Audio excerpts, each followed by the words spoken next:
Have you understood principle of argument? Yes, ma'am. So no further discussion is required.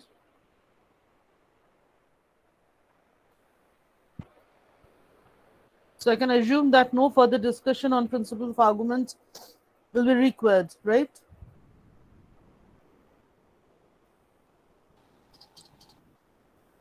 Yes, ma'am.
So now, since we have understood, we have learned principle of argument, now we are in a position to discuss what is Nyquist stability criterion.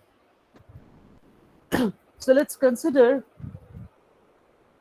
a system having open loop transfer function, or in other words, the open loop frequency response that is given by GSHS. So the characteristic equation, can you see the material? Yes, ma'am. So the characteristic equation, now this QS is the characteristic equation of that particular system, right? So QS is equal to 1 plus GSHS equal to 0. Now the open loop frequency response or the open loop transfer functions can be obtained very easily. We know that. And let us assume that GSHS is represented. In most of the cases, GSHS is represented in pole zero form. So this is the variable gain which can be scheduled, which can be tuned for getting a satisfactory performance. So GSHS is equal to K into S plus Z1, S plus Z2, S plus Zm, and in the denominator the poles are there, so S plus P1, S plus P2, S plus Pn. So here we can see that simply by inspecting this open loop transfer function or frequency response, we find that the open loop system has n number of poles and m number of zeros. And generally for physically realizable system, we know that number of zeros will always be less than, or at most be equal to, number of poles, right? Now I do repeat, please look at this expression. This is the expression of GS. So all this minus ZI's are the open loop zeros of the system, and all this minus P1 minus P2 minus Pn, all these are the open loop poles of the system, right? This is the open loop transfer function. Hence, all this minus Pj's will be the open loop poles, and all this minus Zi's will be open loop zeros. Fine. So, from the knowledge of GSHs, now we can form the characteristic equation. So the characteristic equation Qs will be equal to 1 plus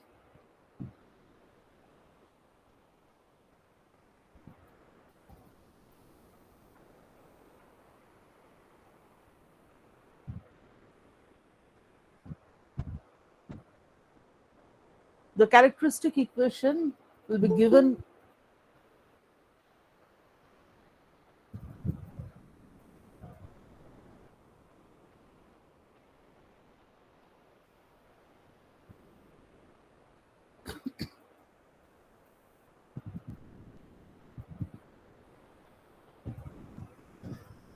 by 1 plus k into s plus z1 s plus z2 s plus zm whole divided by s plus p1 s plus p2 s plus pn, right? So this is the GSHS part.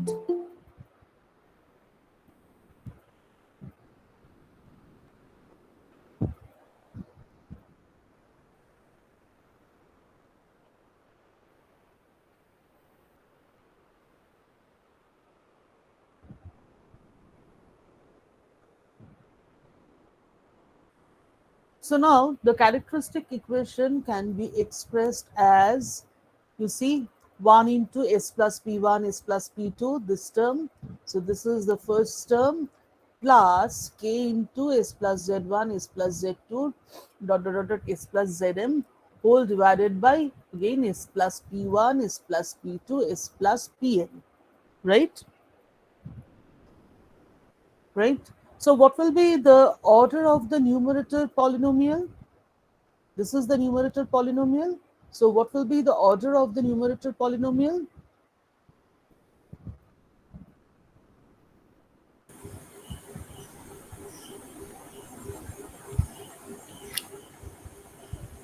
In, ma'am, in. N, right? So the numerator polynomial will be an nth order polynomial, and the denominator polynomial, already we have seen that it's an nth order polynomial, right? So we can multiply all this and we can rearrange, and the numerator polynomial now can be expressed again in product form, and we express the numerator polynomial as s plus z1 dashed into s plus z2 dashed dot s plus zn dashed. And you see the denominator polynomial is s plus p1, s plus p2, s plus pn. Okay, so this is our characteristic equation for the given system. So the roots of the characteristic equation, you see, if we equate this to 0, then the roots of the characteristic equation will be located at minus z1 dashed, minus z2 dashed, minus zn dashed on the S plane, isn't it?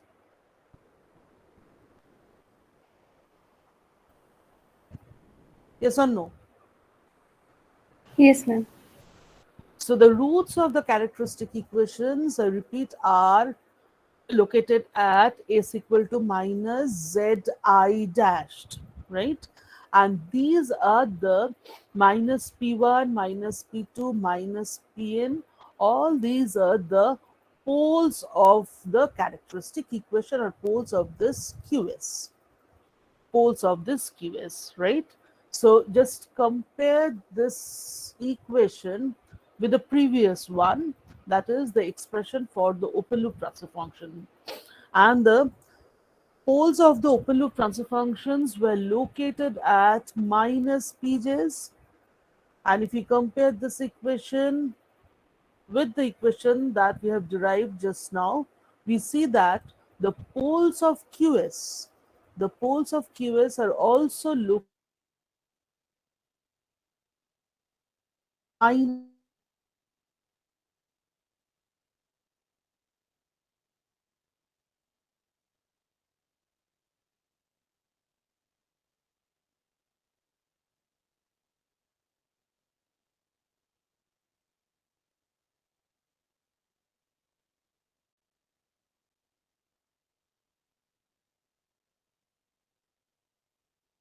system. You get my point?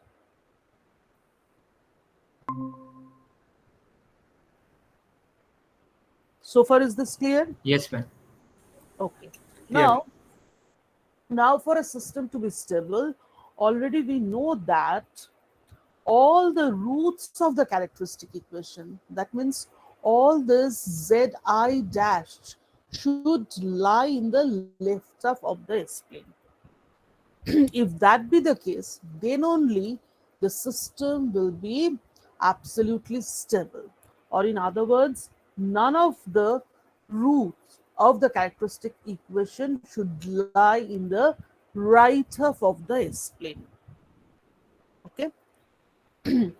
And one more thing, from this expression, we can say that, and also we'll solve an example and we'll see that it might so happen that the open loop system is unstable. Open loop system is unstable means some of the open loop poles are lying in the right half of the S plane. Is it clear? If some of the open loop poles do lie in the right half of the S plane, then the open loop system will be unstable, yes or no? Yes, ma'am. Okay. So again, let's get back to this particular expression. So we can argue like this. It may so happen that the open loop system is unstable. That means some of the poles, P1, P2, P3, etc., may lie in the right half of the S plane, but for the system to be stable, all the roots of the characteristic equation, that means all this zi dashed should lie in the in the left half of the S plane. That means even if the open loop system is unstable, it is required, it is desirable that the closed loop system will be a stable one. Again, I reiterate that if the open loop system is unstable, then some of these PJs may lie in the right half of the S plane. But if we want the closed loop system, after closing this feedback path, if we want our system to be stable one, we'll have to ensure the fact that none of the roots of the or none of this zi dashed in the right half of the S plane. Okay. So principle of arguments. That means our task is to find out whether some roots of the characteristic equation are lying in the right half of the S plane or not, right? That is our objective. So what is our objective? What is our task? Our task is to find out whether some of the roots of the characteristic equation are lying in the right half of the S plane or not. If the answer is yes, yes, one, two, three, or say the number of roots of the characteristic equation are lying in the right half of the S plane, then our conclusion will be the system is unstable. And if we find that no root of the characteristic equation is lying in the right half of the S plane, and all the roots, all the zi dash are lying in the left half of the S plane, then the system will be stable. So for that, we'll have to find out whether any root of the characteristic equation is lying in the right half of the S plane or not. So how to find it out? So we'll apply principle of argument, right? So on the S plane, this is our S plane. So on the S plane, we'll take a close contour. We'll take a close contour that will completely enclose the entire right half of the S-plane. You get my point? So on the S-plane, we'll draw a closed contour which will completely enclose the entire right half of the S-plane. Have you understood this?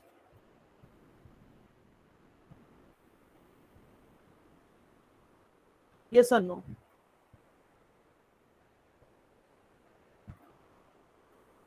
Yes or no? Yes, ma'am. So I'll just write this contour. Now let's, for the timing, assume that the contour, this contour which we have taken on the S plane, let's assume that this contour completely, yes, this contour completely encloses the entire right half of the S plane. Then if one or two or three roots of the characteristic equation do lie in the right half of the S-plane, then the roots will be enclosed by this S-plane contour.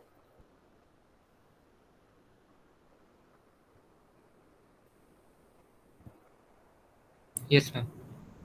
This situation, right? Yes, ma'am. So even if one single root of the characteristic equation is lying in the right half of the S-plane, then this contour will certainly enclose that particular root of the characteristic equation, right? So now, when we'll be drawing using the mapping function, that is, what is the mapping function?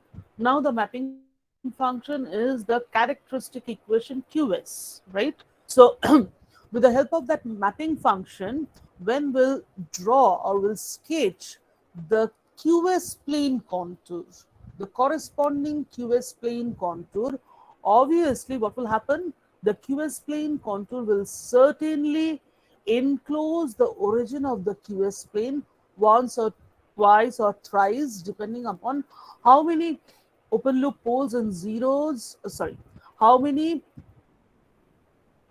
zeros and poles of QS are being enclosed by the S-plane contour that we have chosen, and that which is completely enclosing the entire right half of the S-plane. Clear? Yes, ma'am.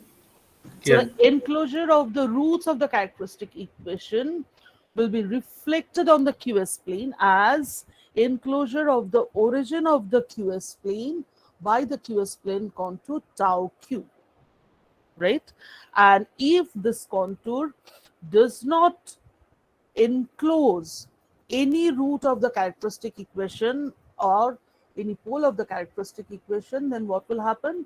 The corresponding QS plane contour tau q will not enclose or encircle the origin of the QS plane at all, right? So we'll apply that particular concept. Now, the task at hand is to describe this contour, to define a contour which will completely enclose the entire right half of the S-plane. So you can see that this is the contour, and it consists of one infinite length straight line and one semicircular arc, a semicircular arc like this, right? Now, why it's an infinite line, a straight line? This is along the j omega axis, and along the straight line, S is equal to j omega. Along the straight line, S is equal to j omega, right? And omega will vary from minus infinity to plus infinity. Omega will vary from minus infinity, will move along the contour in the clockwise direction. Hence, omega will vary from minus infinity to 0 to plus infinity, right? And for this semicircular arc, the radius, we should consider the radius to be infinite. So this is the radius of this semicircular arc. So r will tend towards infinity, right? And you see all these points on this contour are complex points, hence they will have a magnitude and a phase angle, right? And the phase angle has been denoted as e to the power j theta. The phase part has been denoted as e to the power j theta. So for this semicircular arc, as I said, the radius or r will tend towards infinity, and theta will vary. Theta will vary from plus pi by 2 to 0 to minus pi by 2. Okay. Now, you see, here at this point, if I consider this point to be lying at infinity, then at this point, obviously the magnitude of the point is infinity. And what about the phase angle? Phase angle, you see, I'm moving in the counterclockwise direction. Hence, at this point, the phase angle is plus pi by 2 on this j omega axis. Okay, have you understood this? Yes, ma'am. Now, at this point again, the magnitude is infinity, but the phase angle, you see, the point is lying on the sigma axis. So phase angle will be 0. Positive real axis, hence the phase angle will be 0, right? Now you see I'm moving in along clockwise direction. So at this point, the phase angle will be minus by 2. Clear? Yes, ma'am. So at this point, the angle is plus pi by 2. Here the angle is 0. Here the angle is minus pi by 2. And if I traverse in this particular, in the counterclockwise direction, then at this point the angle will be 0. At this point the angle is plus pi by 2. On the negative real axis, the angle will be plus 180 degree. And if I move like this, then on the negative imaginary axis, the angle will be plus 270 degree, which is equivalent to minus 90 degree, minus pi by 2. Do you agree? Yes, ma'am. Right? So on the S plane, if I choose such a contour, where r is tending towards infinity and omega is varying from minus infinity to plus infinity, then it's obvious that this closed contour on the S plane will completely enclose the entire right half of the S plane. Do you agree?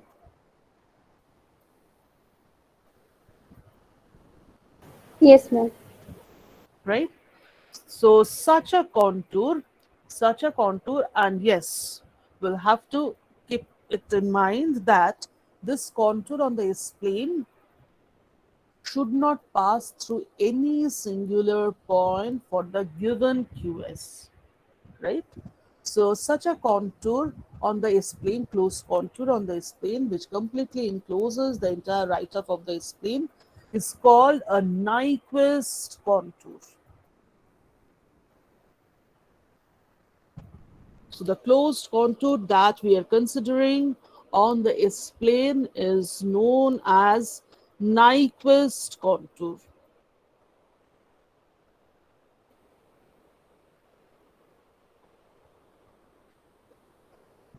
Right?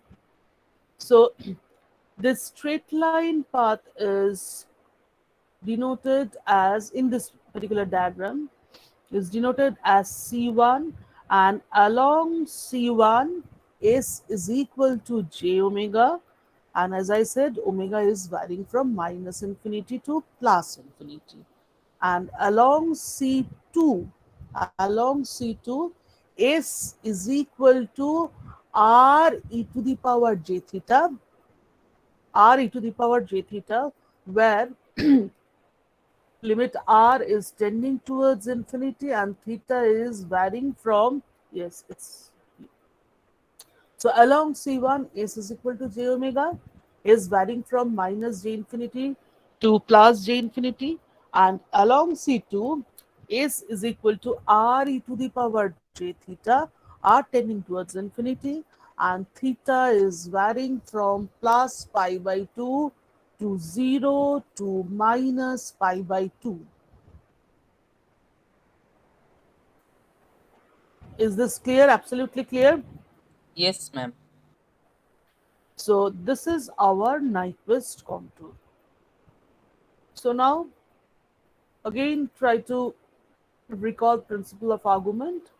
So for the given QS, we'll traverse along this Nyquist contour in clockwise direction, right? And we are traversing the Nyquist contour in the clockwise direction is implied by this arrow direction. So arrow directions are masked. Okay, you'll have to show the arrow directions. So we are traversing along this contour in clockwise direction, and in the process for the QS, on the QS plane, we'll try to obtain the QS plane contour. Now let us assume that the Nyquist contour that we have considered on the S plane encloses Z zeros and P poles of QS. Z zeros and P poles of QS. That means Z number of zeros and P number of poles of QS are in the right half of the S plane. Let's assume. Okay. So let there be Z zeros and P poles of QS in the right half of the S plane. So as we move along the Nyquist contour in the S plane, we'll get a closed contour on the QS plane. Since the Nyquist contour is a closed contour, hence we'll get a closed contour on the QS plane, which will encircle the origin of the QS plane, n number of times in the counterclockwise direction, and n will be equal to P minus Z. Again, I repeat, P is the number of poles of QS lying in the right half of this plane, and Z is the number of zeros of QS. QS means characteristic equation lying in the right half of the S plane. Clear? Do you have any Yes, question? ma'am. Is it No. absolutely clear? Yes, ma'am. So that means if P number of poles and Z number of zeros of QS are enclosed by the Nyquist contour, then the corresponding QS plane contour tau Q will enclose or encircle the origin of the QS plane n number of times in counterclockwise direction, right? Now what is Z? Z are the roots of the characteristic equation. Z are the roots of the characteristic equation, right? So for a system to be stable, it is required that this Z should be equal to 0. Isn't it?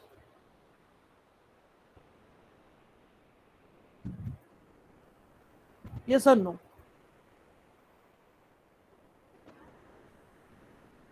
Yes, ma'am. So what is the condition for stability? Z equal to 0. If Z is 0, that means no root of the characteristic equation is being enclosed by the Nyquist contour. Hence, no root of the characteristic equation is lying in the right half of the S plane, right? So the stability condition is n should be equal to P. That means number of counterclockwise encirclement of the origin of the QS plane by QS plane contour should be equal to the number of poles of QS, lying in the right half of the S plane. Okay. So how to find out the values of N and P so that we can check this condition and we can ascertain the stability of a given system. Now, very simple, open loop transfer function is known. The open loop transfer function is given or you have obtained using a frequency response technique. You have obtained the open loop transfer function. Hence, you can simply by mere inspection, you can find out the number of open loop poles lying in the right half of the S-plane. Do you agree? Yes, ma'am. Now, number of open loop poles lying in the right half of the S-plane, and we know that the open loop poles are identical with the poles of this QS. So if you look at the open loop transfer function, from there we can find out number of poles of QS lying in the right half of the S-plane. Got this?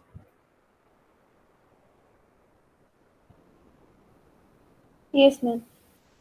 So that means we have obtained the value of P in.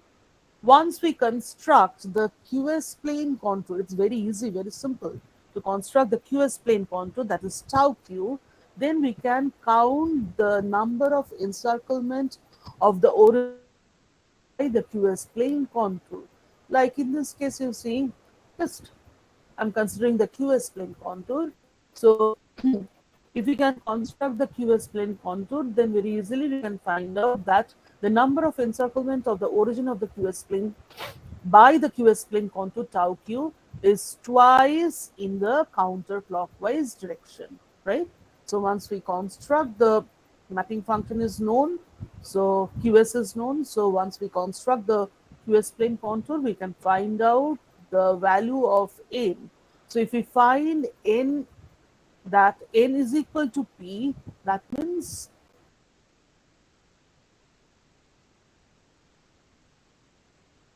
equation is in the right half of the S-plane, thus the system will be stable, right? And in commonly occurring cases where the open loop system is itself stable. So if the open loop system itself is stable, that means P, number of poles of the open loop system lying in the right half of the S-plane. This value of P will be 0. Clear?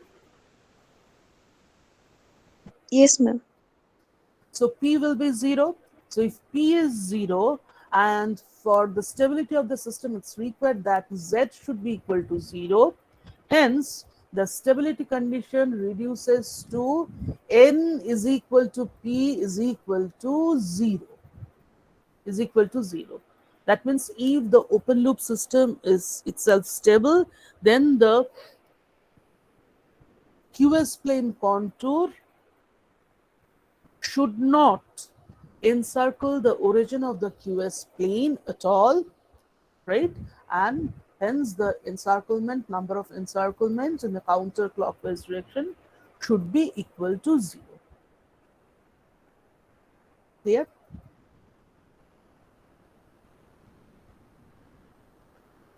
Ma'am, can you repeat this case? This one. Yes, ma'am. So in most of the cases, we find that the open loop system itself is stable. So if the open loop system is stable, that means no pole of the open loop system be Or on the right hand. right hand of the S plane. That means P, number of open loop poles lying in the right of the S plane, should be equal to 0. Yes, ma'am. Not should be. The number of poles, Should. open loop poles lying in the right half of the S plane is 0. Okay? Yes, ma'am. Is it clear?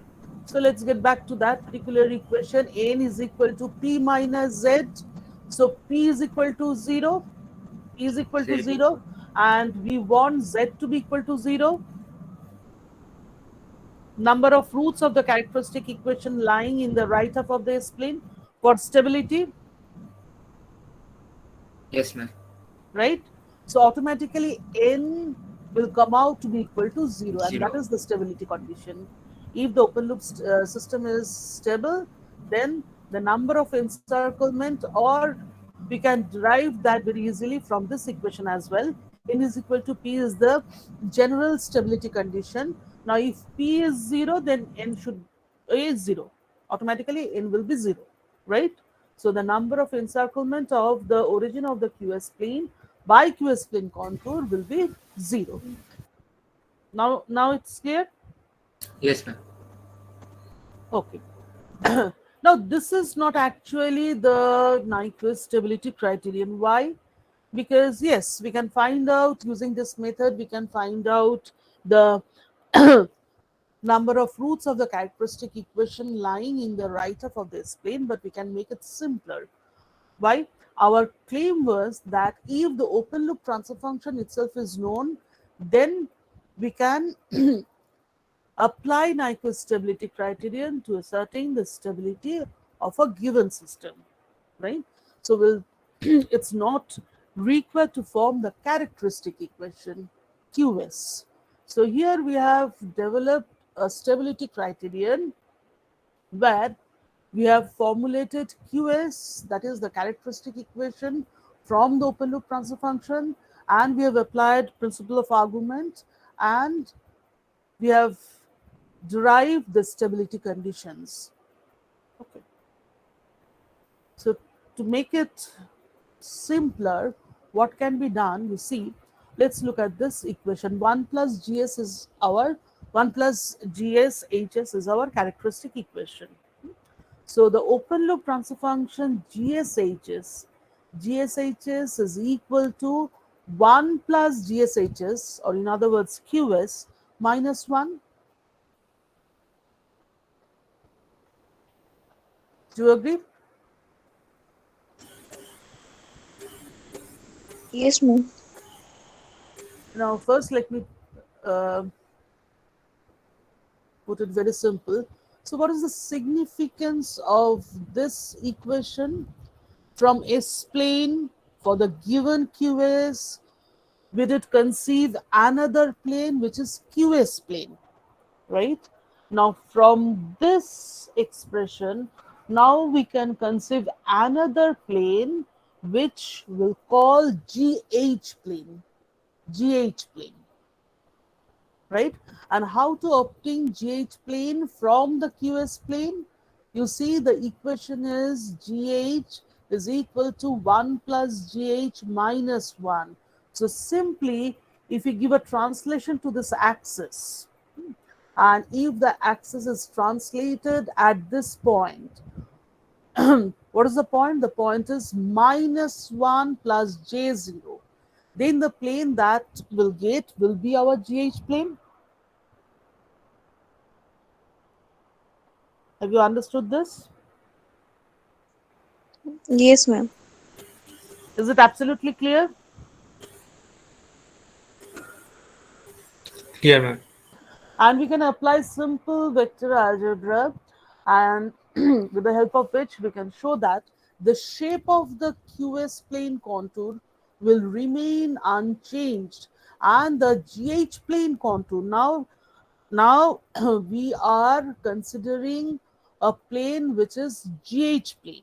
So the closed contour that will get on the GH plane will be identical to the contour that we did obtain on the QS plane. So this is our QS plane contour, and if you shift this at this particular point, which is the point is minus 1 J0, will get GH plane, right?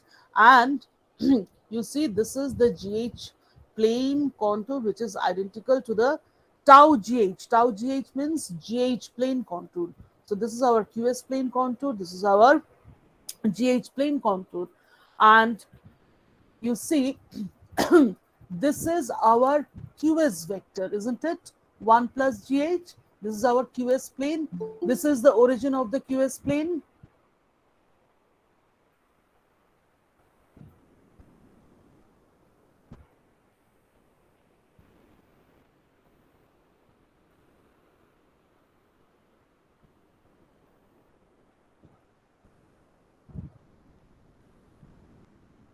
This is the origin of the QS plane. Clear? Can you follow this? So on this QS plane contour, this is our QS plane contour. So at a point on this QS plane contour, if the point is joined to the origin of the QS plane, we'll get the QS plane or QS vector, or in other words, 1 plus GH vector. Is this clear?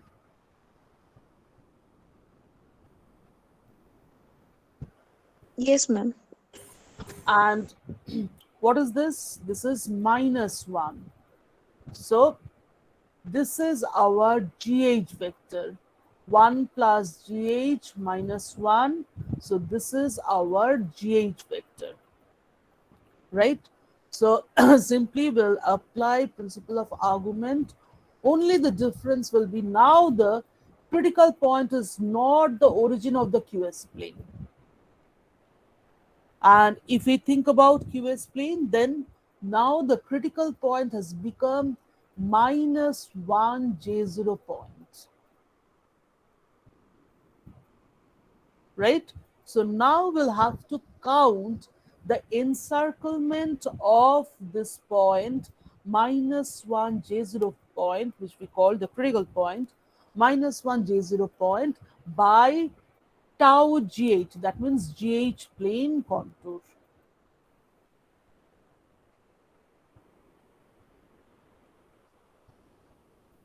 Have you understood this?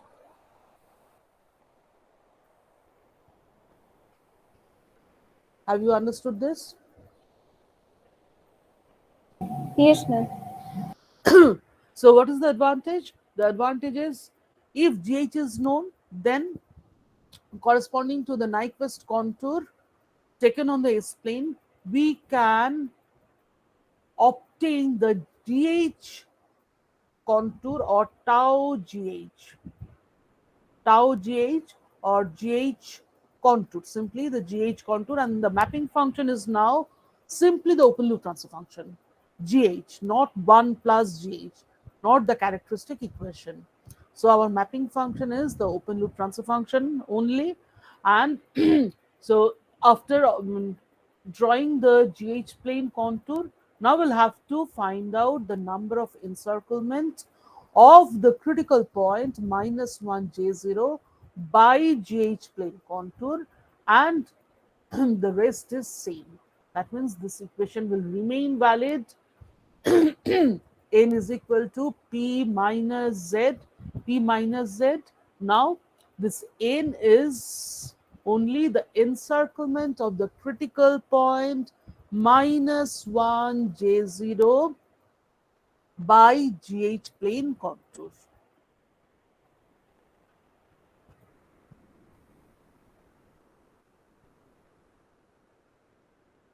Is it clear?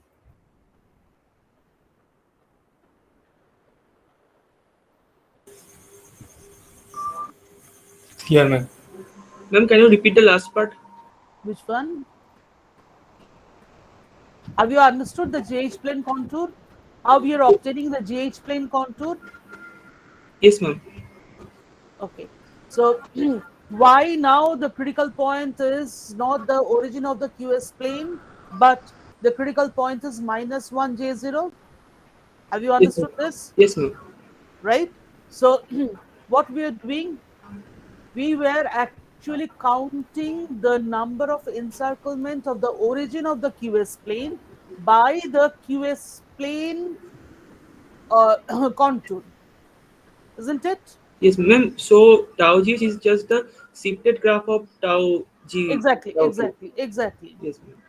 And the critical point has now become minus 1 J0. So in this particular equation, n is equal to P minus Z. Now n will be the number of encirclement of the critical point minus 1 J0 by the GH plane contour. Clear? And the definitions of P and Z will not change.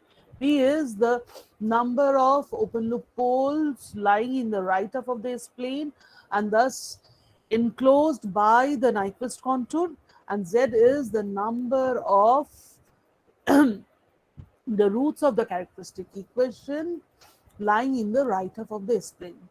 These two definitions will not change. Clear?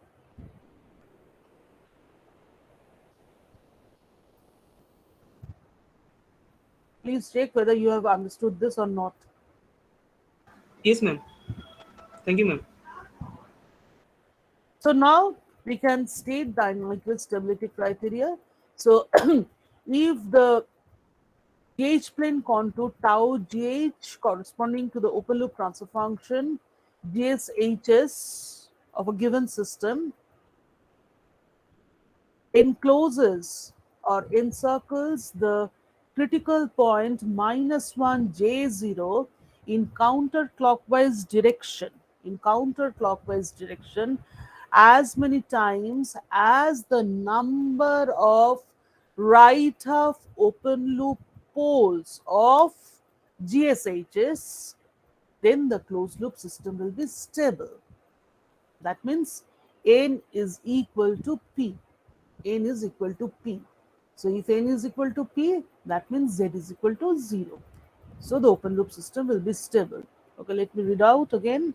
So if the contour tau gh of the open loop transfer function GSHs corresponding to the Nyquist contour in the S-plane encircles the point -1 plus J0 in the counterclockwise direction as many times as the number of right half S-plane poles of GSHs, then the closed loop system is stable. Please go through this lines and please find whether you have understood this or not. If required, I can explain once more.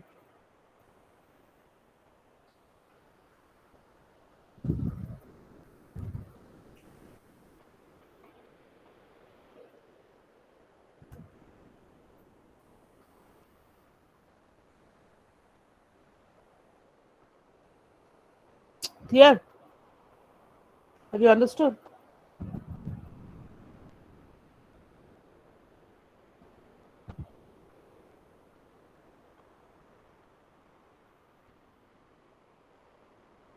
Yes, ma'am. Now there is a second part, that is in the commonly occurring cases where the open loop system is stable, then number of open loop poles lying in the right half of the S-plane is 0. That means P is equal to 0, right? And in that case, for a system to be stable, the GH plane contour will not encircle the critical point -1 plus J0 at all. Let's see what's written over here. In the commonly occurring case of open loop stable system, the closed loop system is stable. Remember, from the open loop system, we are judging the stability of the closed loop system. As I said, the definition of Z will not change, and Z is the number of roots of the characteristic equation lying in the right half of the S-plane. So that is the beauty of this stability criterion. From the open loop frequency response, we can find out the closed loop stability of the system. So let's say in the commonly occurring case of open loop stable system, the closed loop system is stable if the contour tau gh of GSHS does not encircle -1 plus J0, which is a critical point. That is, the net encirclement is 0. Clear?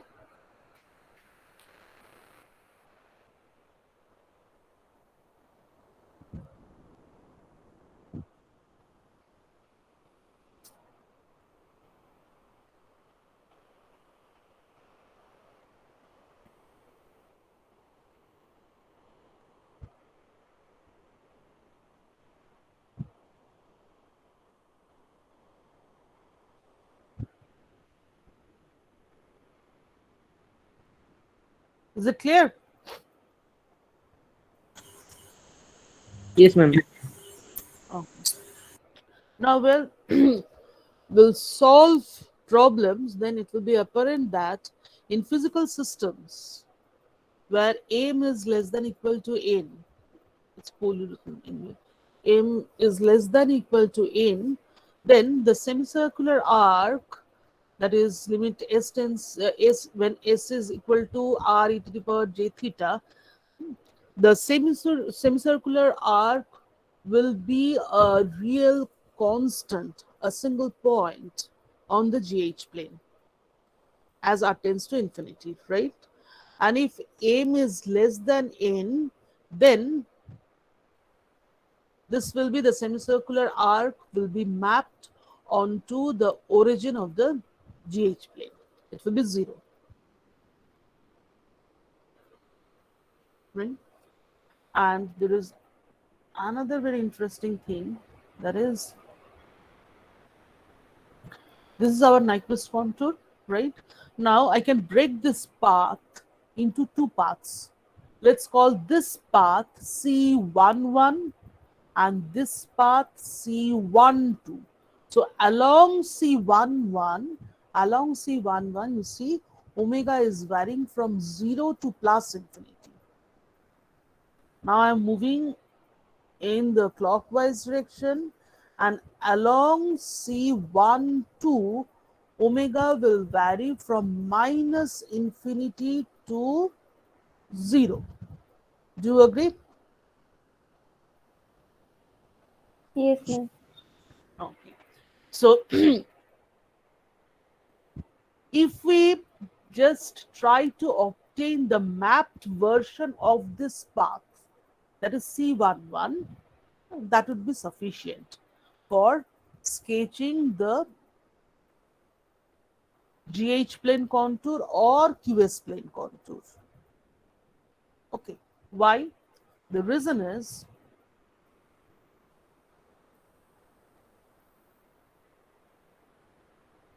this is the region. This is the reason. So along C1, 2 will get points which are G star J omega, H star J omega. That means conjugate points. Conjugate points, হ্যাঁ and বল হ্যাঁ please mute your device. হ্যাঁ Please mute your device. কয়জন হ্যাঁ কেন বলা হবে না আয়।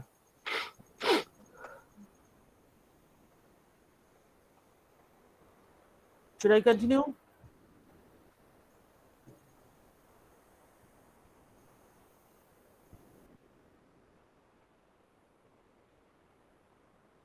So G conjugate J omega, H conjugate J omega from Fizer algebra, you know that that is equal to G minus J omega, H minus J omega.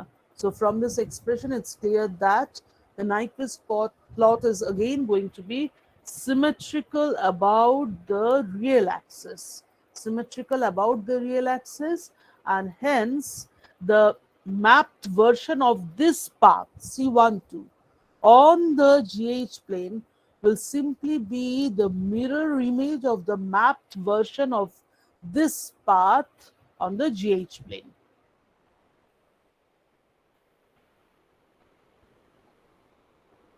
Have you understood this? Ma'am, can you repeat this portion? So we are breaking this path, this infinite straight line, into two infinite straight lines. So let's call this path C11. And what is the definition of C11? Along C11, S is equal to J omega, and now omega is varying from 0 to 0 plus to. infinity, right? And we are Yes, ma'am. traversing in this manner. So this is the path which we are denoting by C12. So along C12, omega is again S is equal to J omega, but now omega is varying from minus infinity to 0, right? And you see that each point on this path is basically a conjugate point of a point on this path, lying on this path. Yes, ma'am. right? So, and we know that we are familiar with this expression, that is G conjugate J omega H conjugate J omega is equal to G minus J omega H minus J omega. I guess you know this, Yes, ma'am. right? So that means the Nyquist plot is going to be symmetrical about the real axis, about the real axis. And to depict, let me tell you one thing, that is for QS plane, we level the axis as U and JV. And for GH plane, generally the general convention is to represent the real axis as RE and the imaginary axis as IM. So real and imaginary. So the GH contour on GH plane will be symmetrical about the real axis, about the real axis. And since or for this particular property, we'll find that the mapped version of this path on the GH plane, right? The mapped version of this path on the GH plane will be simply, or rather the mapped version of this path on the GH plane will be simply a mirror image of the mapped version of this path about the real axis. Yes, ma'am. Clear? Now have you understood? Yes, ma'am. Okay. And please note that tau GH, that means the closed contour that we are sketching on the GH plane, given the Nyquist contour on the S plane, is called the Nyquist plot. So this tau GH will be called a Nyquist plot. The closed contour that we are taking on the S plane is our Nyquist contour, and the closed contour that we are sketching on the GH plane, tau GH, is the Nyquist plot.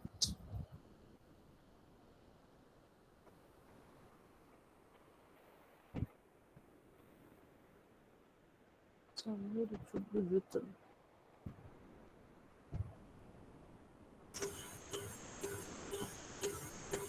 Right at this moment, I don't find it. Please note it down. Please note it down.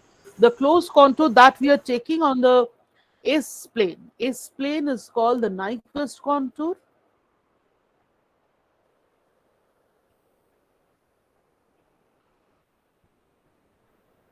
And corresponding to the Nyquist contour, the closed contour that we are getting on the GH plane, tau GH, is called the Nyquist plot.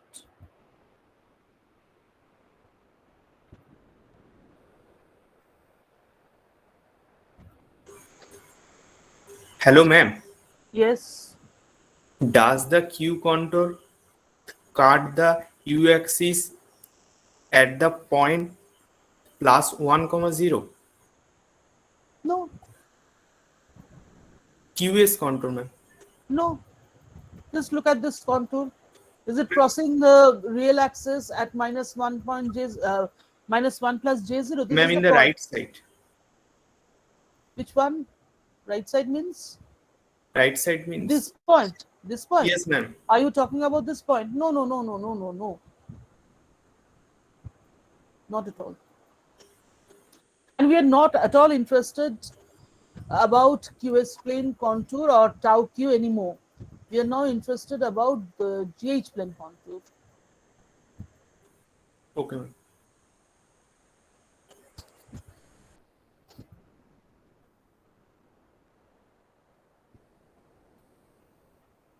So is this absolutely clear?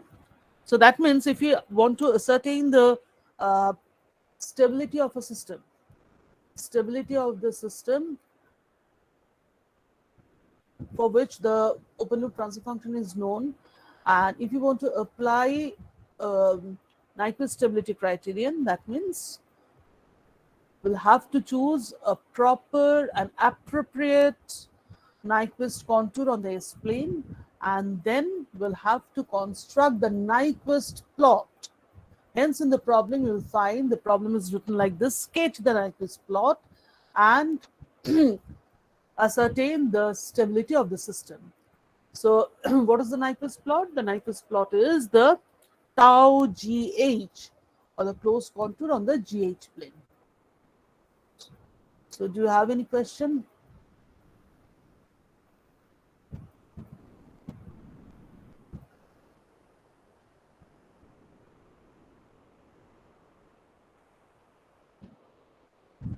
So far, is this clear?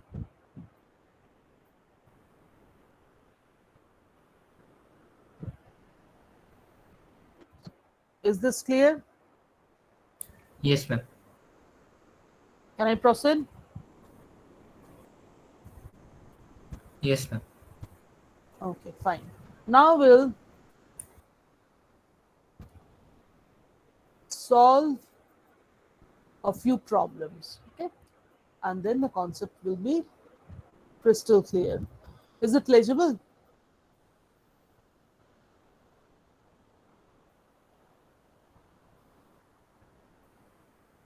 Is it legible?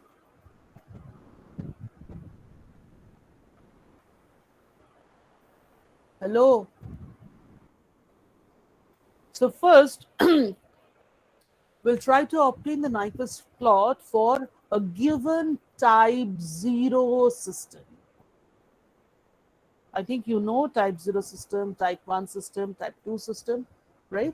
So type 0 system. And as I said, you see here, I've drawn the Nyquist contour on the S plane. Obviously, this is the S plane, as the axes are leveled as sigma and g omega, but it's better to write S plane over here. And as you can see, this infinite straight line has been broken into two parts. One is denoted by C11, the other one is C12, right? So this path, C11, let's call this path as path 1, and this infinite semicircular arc along which S is equal to R e to the power j theta, where R is tending towards infinity and theta is varying from plus pi by 2 to 0 to minus pi by 2. Let's call this path to be C2 or path 2, right? And as we discussed, along C1, S is equal to j omega, and along C11, S is equal to j omega, where omega is varying from 0 to plus infinity, right? So it has been written down here clearly. Note that it is sufficient to map C11 only on the GH plane, right? The mapped version of C12 will be simply the mirror image of that of C11 about the real axis on the GH plane. And now we know the reason behind this. So the first example, type 0 system, it's a very simple one. The open loop transfer function GSHS is given as 1 by S plus 1.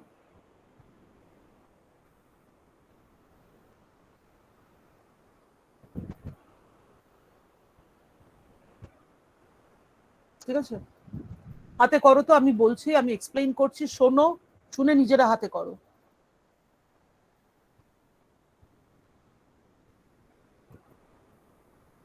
ধরো না আমি চক and বোর্ডে করছি, তোমরা notes নিচ্ছ, do it.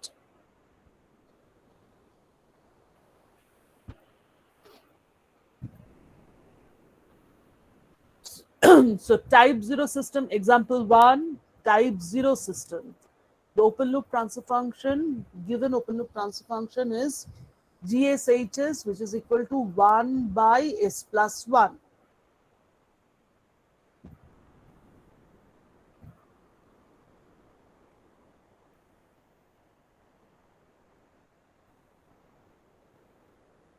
Done?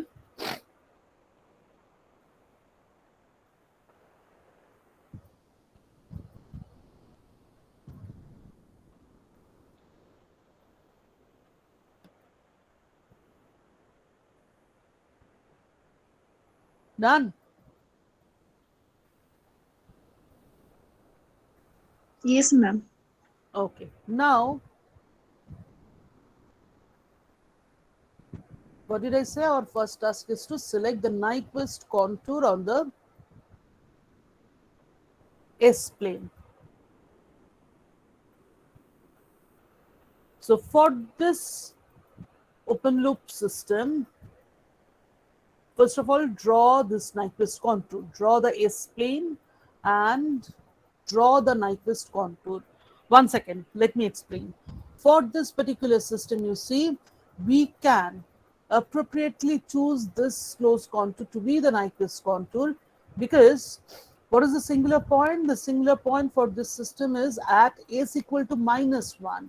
And you see the closed contour that we are choosing, selecting on the S plane, which will completely enclose the entire right half of the S plane, does not pass through that singular point, which is located at S equal to -1, right? So this contour, this closed contour on the S plane can be chosen appropriately as a Nyquist contour for this type 0 system. Clear? Clear, ma'am. So draw this S plane, and in the right hand side, just draw a plane which is our GH plane. So as we will move along this Nyquist contour, we'll go on pointing the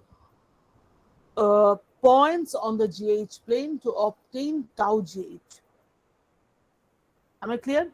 So here you draw another plane, which is the GH, which is going to be our GH plane, and the real axis will be leveled as RE, and the imaginary axis is leveled as IM. Let me show you.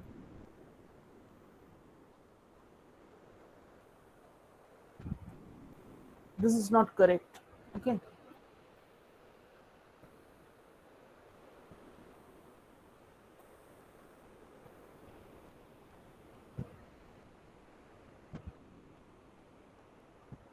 So as you can see, this is our Nyquist contour. We have chosen this contour to be the Nyquist contour, which is not passing through the singular point of the system.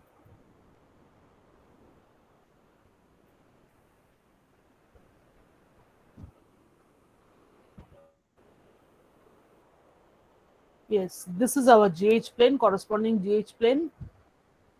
I guess you can see the real axis has been labeled as RE. Can you see this?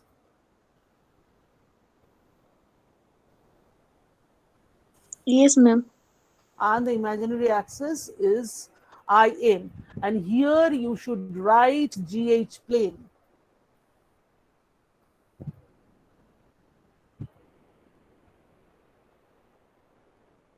Like this, GH plane. And don't write U and JV. Generally, I used to correct all these things while working on board. Anyway, these are just rough note. So please be very, very careful. GH plane, this axis should be leveled as RE, and the imaginary axis should be leveled as IM. This is the convention for distinguish the GH plane from QS plane, any QS plane. Okay, now, so have you labeled the GH plane properly? Have you drawn the Nyquist contour on the S plane, and have you leveled the GH plane properly? Then only I can proceed. Yes, ma'am. Okay, fine. Now, you should follow this technique. So along path C11, or you can write, you should level this path as path 1, path 2, path 3. So along path 1, along path 1, GSHS, I've written this in short form, GSHS is equal to G j omega H j omega. Why? Because S equal to j omega. So you should write along path 1 here, S is equal to j omega, right? Therefore, GHS is equal to GH j omega is equal to, in place of S now we can replace j omega.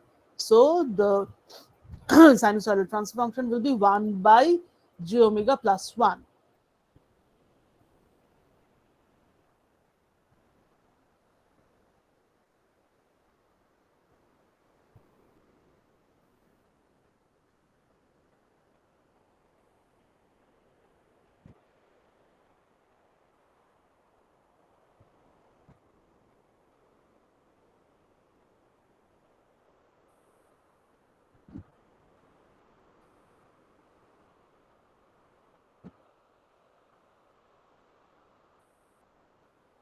Okay.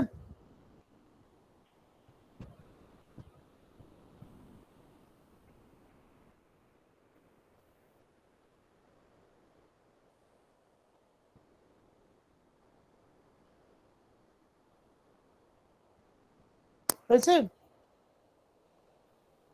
Yes, Yes, ma'am. Okay.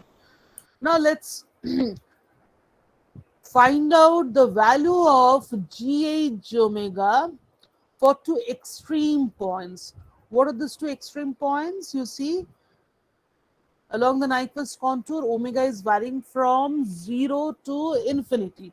So along path 1, the extreme points are omega is equal to 0 and omega, you can say omega is equal to infinity or omega tending towards infinity. Clear? So in the next step, we'll find out the magnitude phase angle of Gj omega, Hj omega for these two extreme points. So the first case will be Gj omega, Hj omega, omega is equal to 0. And that will be, if you replace omega equal to 0 over here, so it will be 1 divided by 1. So the value will come out to be equal to 1.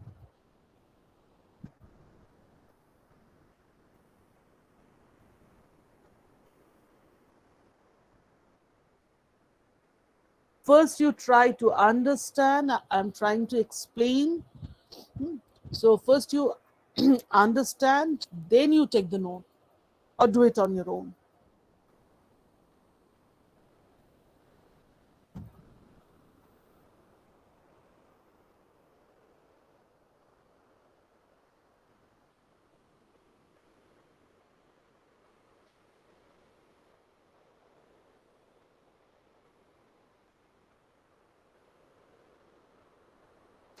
That's it.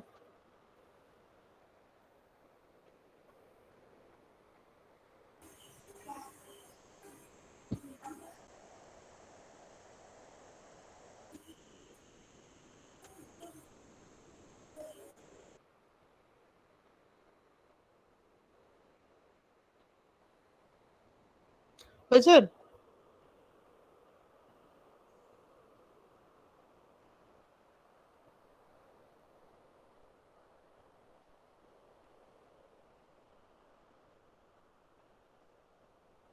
Yes or no? Yes, ma'am. So, the value is 1, or we can write it. This can be written as 1 angle 0, right? Now we do have our GH plane. Already we have drawn the GH plane. Now we can map this point on the GH plane.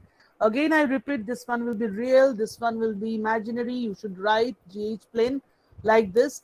And the point is located on the positive real axis. And the magnitude at this point is 1 and the phase angle is 0. Clear? So we got this particular point.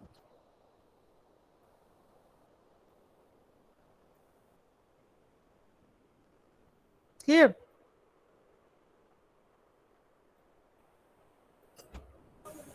Here, ma'am. Okay. Now the other extreme point. So next, gj omega, hj omega, omega tending towards infinity. So that is 1 by j omega plus 1, omega tending towards infinity. Since omega is tending towards infinity, we can neglect this term plus 1, we can neglect this term with respect to this. And since omega is tending towards infinity, the magnitude of gh phasor will be 0, right? And because of the presence of this j term in the denominator, I repeat, because of the presence of this j term in the denominator, the phase angle of GH phasor will be minus pi by 2 or minus 90 degree. Have you understood this? Yes, ma'am. Okay, do it.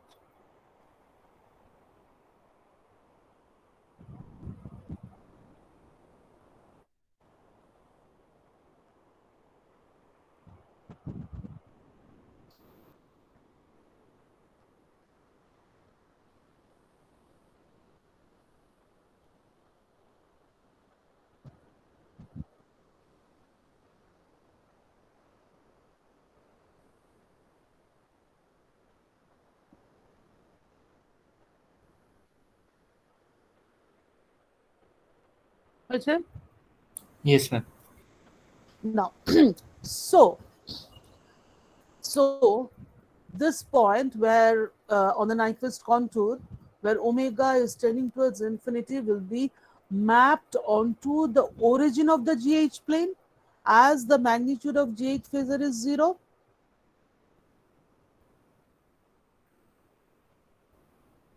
Yes, ma'am.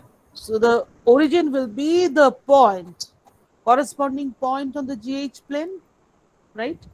Now what I'm doing, just look at this figure. I'm blowing up this origin. This is the origin of the GH plane, right? And I'm blowing up this complete circle is basically my origin. This is a single point. Why I'm blowing up the origin?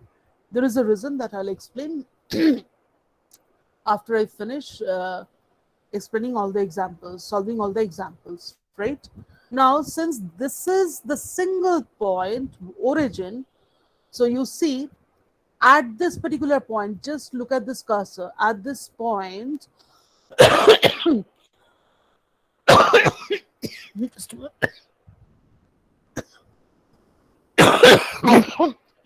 Sorry.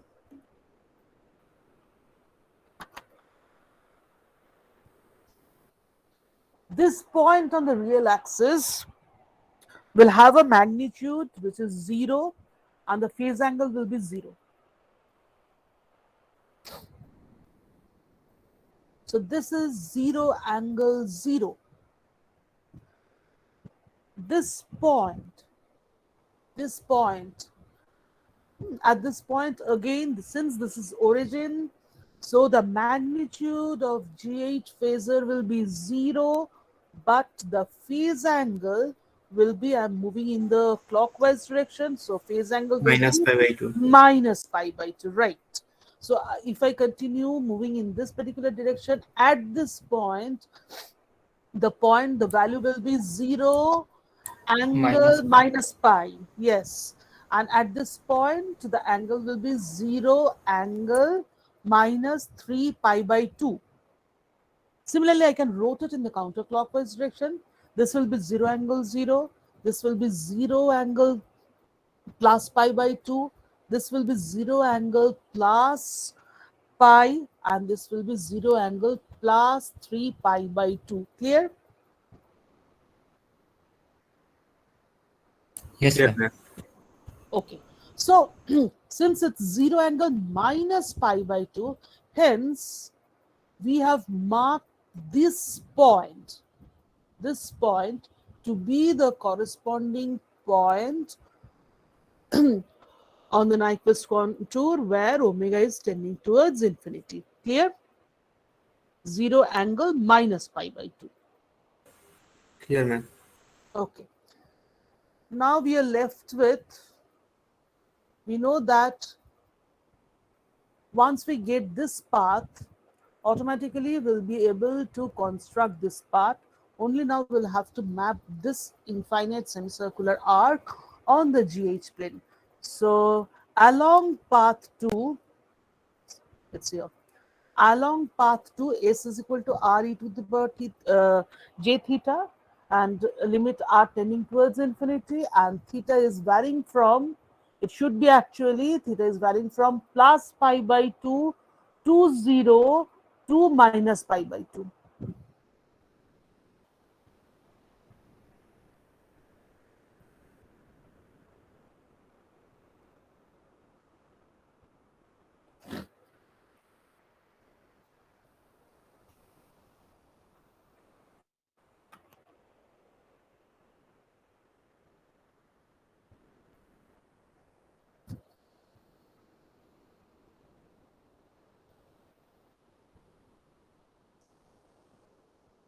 ঠিক আছে? So that is S on the Nyquist contour.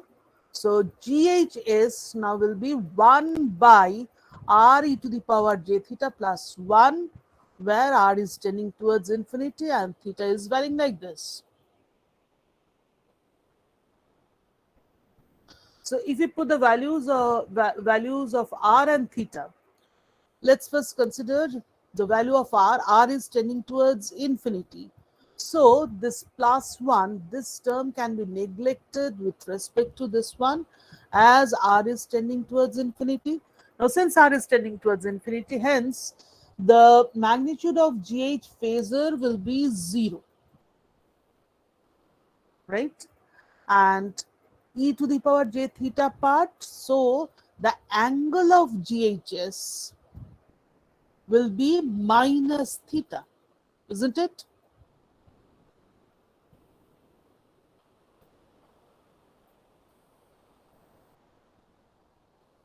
Yes, ma'am.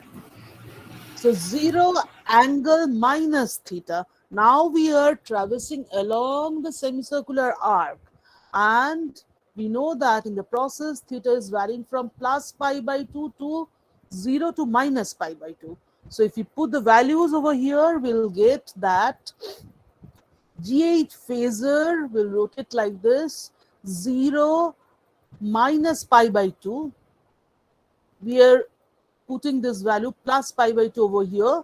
So the Nyquist plot will start, or GH contour will start from 0 angle minus pi by 2, then it will rotate up to 0 angle 0, and then finally it will terminate the path 2. Path 2 will terminate onto a point which is 0 angle plus pi by 2.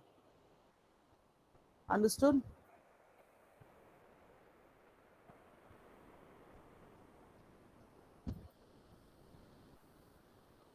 Yes, ma'am. Okay. So net change in angle of GH phasor while we are traversing along a semicircular arc is equal to plus pi by 2 minus minus pi by 2, which is equal to pi. That means 180 degree. Yes, Yes, ma'am. ma'am. So that means on the GH plane, again we'll get a semicircular arc with a radius which is equal to 0, and this is the arc. So the path, the mapped version of path 2 on the GH plane will be like this.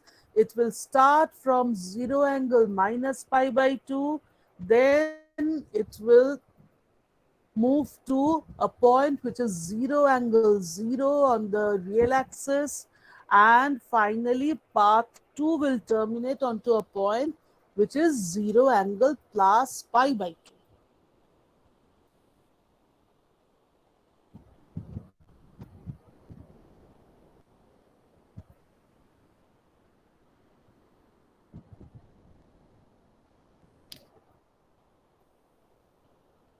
Clear?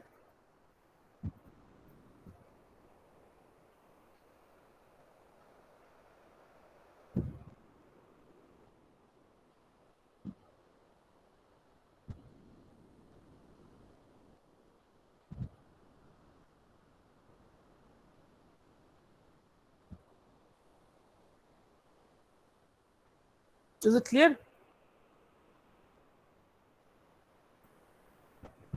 Yes, ma'am. Now you see, actually we have obtained this point, and this path, isn't it? We don't know how the GH contour will move from this point to this point. Is it will it be the contour? Will it be like this, or it's going to be like this? Only we know this starting point for path 1, the starting point when omega is equal to 0, and the terminating point again for path 1 when omega is infinity, isn't it? Do you agree?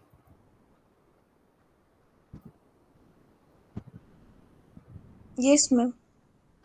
And this path, that means mapped version of path 1 is really of importance to us, right? So what is required? You'll have to take 5 to 6 frequency points, like 10 radian per second, 100 radian per second, 1000 radian per second, or 10, 50, 100, 500, like this. 5 to 6 representative frequency points from 0 to infinity, and you'll have to compute this GH phasor, that means magnitude GH and phase angle of GH, so that we can predict what is going to be the nature of the mapped version of path 1. Okay, it's written over here. For path 1, take 5 to 6 frequency points and hence try to predict the mapped version of path 1 on the GH plane. So let me show you. Please combine these two notes and solve this equation, solve this problem in a proper manner.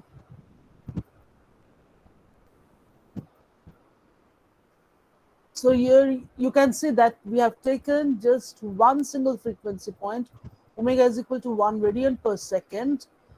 So for that, G omega, H omega will be 1 by 1 plus J1, right?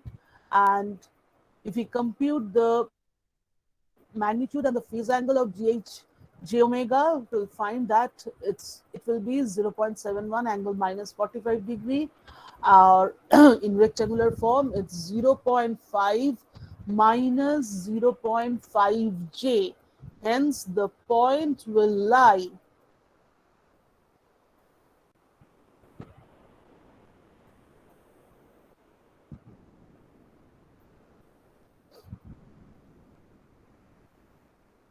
hence it's obvious that the points will lie in the 4th quadrant, isn't it?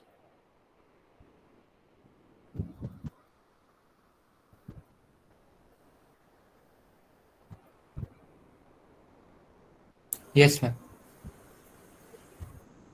Okay. And if you take some more points, you'll find that the mapped version of path 1 will remain confined in the 4th quadrant, and the approximate nature of the path will be like this. The path will start, or tau GH will start from this point and will terminate onto the origin at this particular point. And then for path 2, this is the nature of the path, right? And the tau GH will move from 0 angle minus pi by 2 to 0 angle plus pi by 2. And also we know that since we have taken a closed contour on the S-plane, hence the GH contour should be a closed one. So you see, path 1 was path 1 terminated at this particular point, or rather path 1 has terminated at a point which is 0 angle minus pi by 2, right? And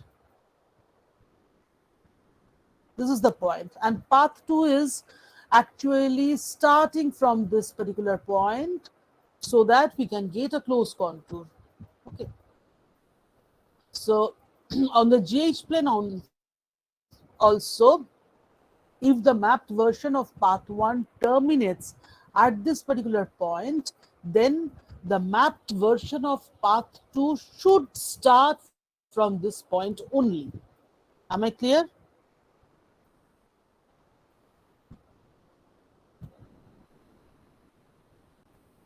Am I clear? Yes, ma'am.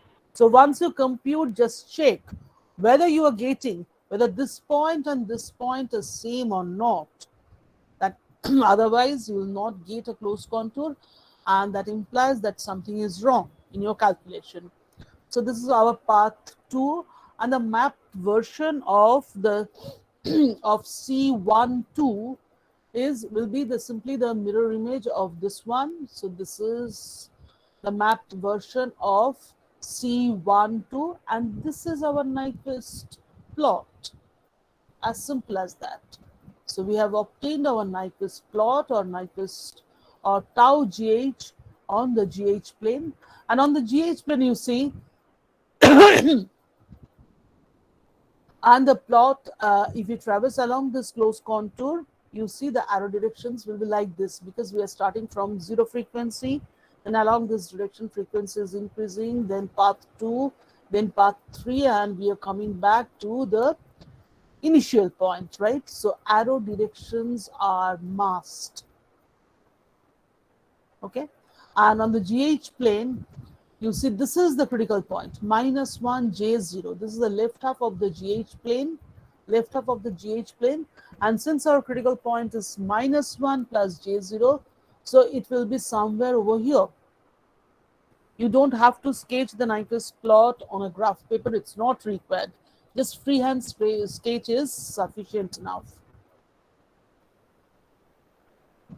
Okay, so this is our Nyquist plot, and from the given open loop transfer function, it's clear that no open loop pole is there in the right half of the S plane. There is one single open loop pole which is located at S equal to -1, right? And what about the number of encirclement of the critical point by this Nyquist plot or GH plane contour? This is the critical point, and as per our convention, we see that we can observe that the critical point is not being enclosed by this GH plane contour, isn't it?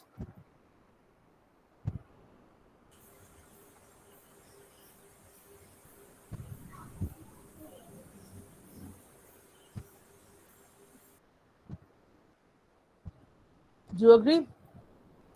Yes, ma'am. So what is the value of n? 0. Right. What is the value of p? 0. 0. Okay. So what will be the value of z? That means number of the roots of the characteristic equation. It will be 0, and hence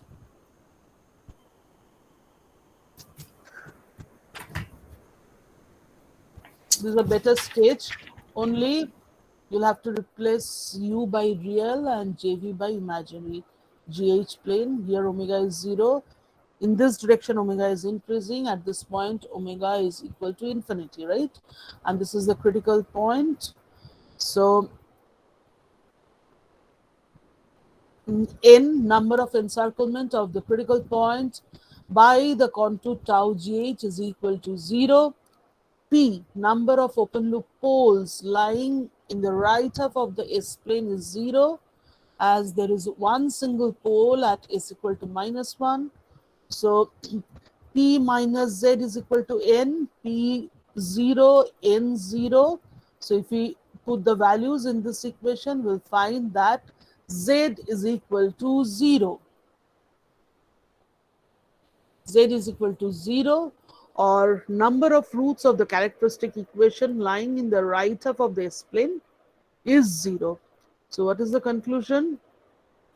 The conclusion is the closed loop system is stable, or in other words, we can say that the open loop system is stable when the feedback path is closed.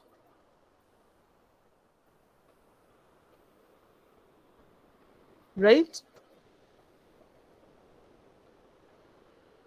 So from the knowledge of the open loop frequency response, yes, applying Nyquist stability criterion, we have ascertained the stability of the closed loop system.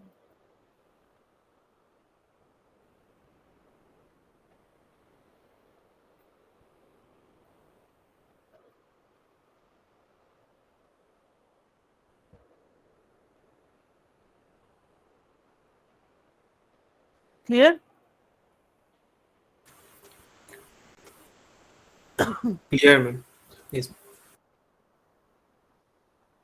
Do you have any question? Anyone? Any question?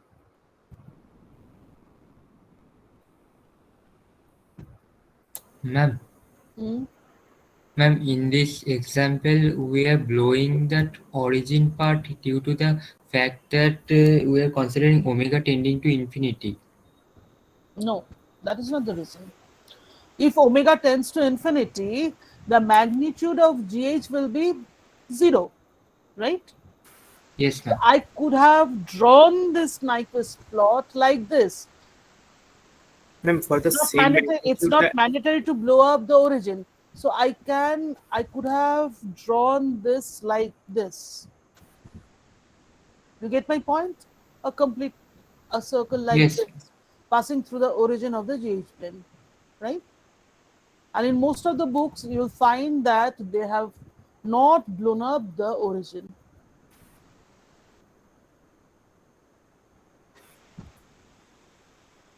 ma'am, for the same magnitude, phase angle will be different. So for that, origin will be blown up, right?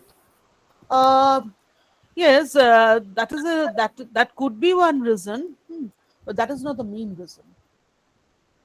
Yes, actually, we are showing that how the phase angle is changing while we are traversing along the semicircular arc on the S plane on the Nyquist contour.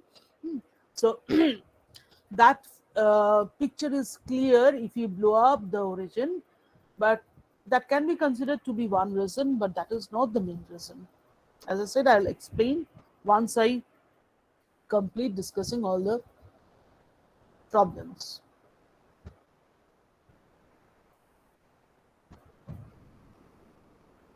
Any other question?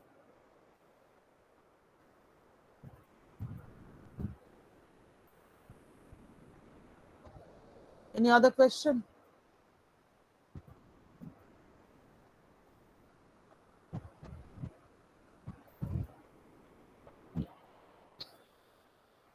Yes or no?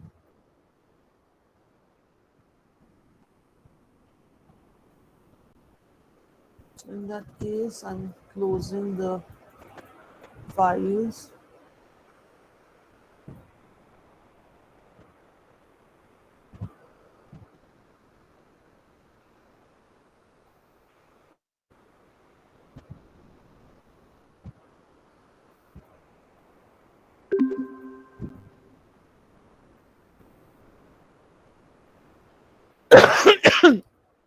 আমি তোমাদের ম্যাটেরিয়ালটা পাঠিয়ে দিয়েছি। Please go through this example. Go through the Nyquist stability criterion and go through this example. If you find any difficulty, we can discuss that in our next class. এই একটা সমস্যা। Today is 29th.